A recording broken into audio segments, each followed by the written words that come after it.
बहुत अच्छी एक्सरसाइज है, लेकिन आपके बालों के लिए कभी कभी वो ज़्यादा स्ट्रेसफुल हो जाती है। क्यों? क्योंकि बालों का जो धुलना है वो ज़्यादा बढ़ जाता है। और कई बार तो ये होता है, मैंने कई लोगों को देखा है कि वो स्विमिंग के बाद बाल धोना ज़रूरी नहीं समझते। दिक्कत ये है कि पानी से ज़्यादा उस पानी में जो क्लोरीन है वो आपके बालों को नुकसान करती है, बालों को एक लेयर कोट कर लेती है और उसके बाद वो बहुत ड्राई हो जाते हैं। होता क्या है कि स्विमिंग पूल से निकले, घूमते फिरते खाते पीते घर तक पहुंचे, तब तक पसीना भी सूख चुका होता है, बाल भी थोड़े से सूख चुके होते हैं, आप उसको इग्नोर कर देते हैं। सोचिए, वो जो क्लोरीन पूल में वहीं के वहीं रह जानी चाहिए वो अब आपके साथ आ गई, और आपके साथ साथ क्योंकि आपने सर नहीं धोया तो वो आपके तकिए पे भी आ गई, आपकी चादर पे भी आ गई। तो जिस चीज का नुकसान आपको नहीं लेना था वो खामखा आप ले रहे हैं। तो आखिर क्या करें? पहली बात तो यही है कि बाल जरूर धोएं, उसमें जरा सा भी आलस ना करें, मेक इट अ हैबिट। और कोशिश ये करनी चाहिए कि एक माइल्ड सा शैम्पू, देखिए जब आप स्विमिंग कर रहे हैं तो आप ऑलमोस्ट सेकेंड डे बाल धो रहे हैं और बाल गीले हैं, तो वहां पर आपको एक माइल्ड शैम्पू की जरूरत है। तो बहुत हार्श शैम्पू नहीं, माइल्डी के नाम से ही शैम्पूज मिलते हैं बाजार में। बेबी शैम्पू मत लीजिएगा। मैं जब माइल्ड शैम्पू बोलती हूँ तो लोग बेबी शैम्पू की तरफ चले जाते हैं। बेबी शैम्पू हमारे अडल्ट बालों के सीबम को नहीं हटा सकता। वो आप स्विमिंग पूल में ही उसको क्लीन करके आइए। घर आके जो आपको एक और काम करना है, ड्रायर से जड़ों को सुखाना है।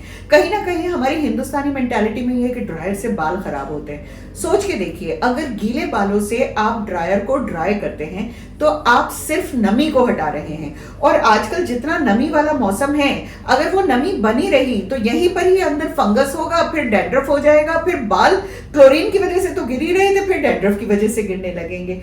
तो बालों को अगर फिंगर ड्राई किया जाए, हाथों से इस तरह करके सिर्फ हल्के से ड्रायर से कर दिया जाए, तो बाल सूख जाते हैं और वो ड्राइनेस नहीं रहती है। ये तो हो गया कि जब, सॉरी मैं दोबारा स्विमिंग की, स्विमिंग के लिए जाना भी एक तरीका होना चाहिए। जैसे आपके कॉस्ट्यूम्स होते हैं, तो जिस तरह आप कॉस्ट्यूम पहनते हैं और हम ये कहते हैं कि जो भी एरिया ओपन रहता है, हाथ आपकी ओपन रहती है, फेस और गला, ज्यादातर सनस्क्रीन की बात होती है, वाटर रेजिस्टेंट सनस्क्रीन की बात होती है। लेकिन देखिए, सनस्क्रीन लगाना एक बहुत ही मुश्किल काम है। सनस्क्रीन आपको ऐसे हाथ भर के और पूरे पे लगाना चाहिए।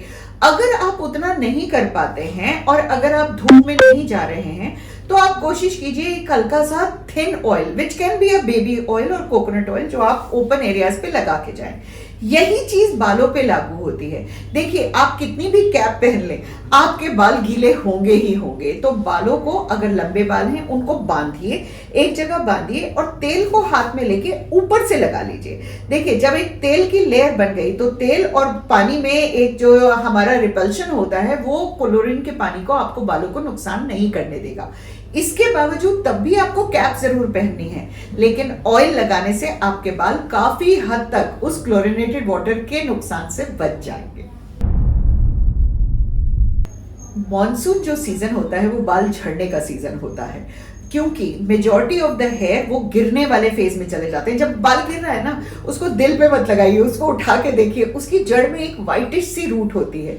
उस व्हाइट रूट का मतलब यही है कि उस बाल की जिंदगी खत्म हो गई, वो बाहर आ गया। नया बाल सितंबर से शुरू होगा। इस बार तो सितंबर में भी थोड़ी ह्यूमिडिटी है और 15 दिन में सब कुछ शुरू हो जाएगा। लेकिन अगर फिर भी लग रहा है कि भाई हाथ भर भर के बाल वापस आ रहे हैं, बाहर निकल रहे हैं, तो एक डर्मेटोलॉजिस्ट से सलाह करने में कोई नुकसान नहीं है। क्योंकि हम लोग क्या करते हैं, हम हेयर रिवाइटलाइजर देते हैं कि जो बाल जिनको अभी और जिंदगी उनकी है उसकी जिंदगी को बढ़ाएं। और एक सबसे जरूरी मल्टीविटामिन जो इस सीजन का सबको 6 साल से लेके 66 साल वालों को खाना चाहिए, वो है बायोटिन, विटामिन B7। हम सबको रोज एक टैबलेट 10 मिलीग्राम की लंच के बाद 1 महीने के लिए खानी चाहिए, क्योंकि ये वो नरिशमेंट है तो जो हमारे खाने में पूरा नहीं हो पाता और जिसकी जरूरत हमारे बालों को जरूर है। हमारे चैनल आई ऑफ ट्रुथ को सब्सक्राइब कीजिए YouTube पर, इसे फॉलो कीजिए Facebook पर, Instagram पर, Twitter पर और कू पर। हमारे चैनल के बारे में फीडबैक देने के लिए हमें मेल कीजिए ioftruth.6@gmail.com पर।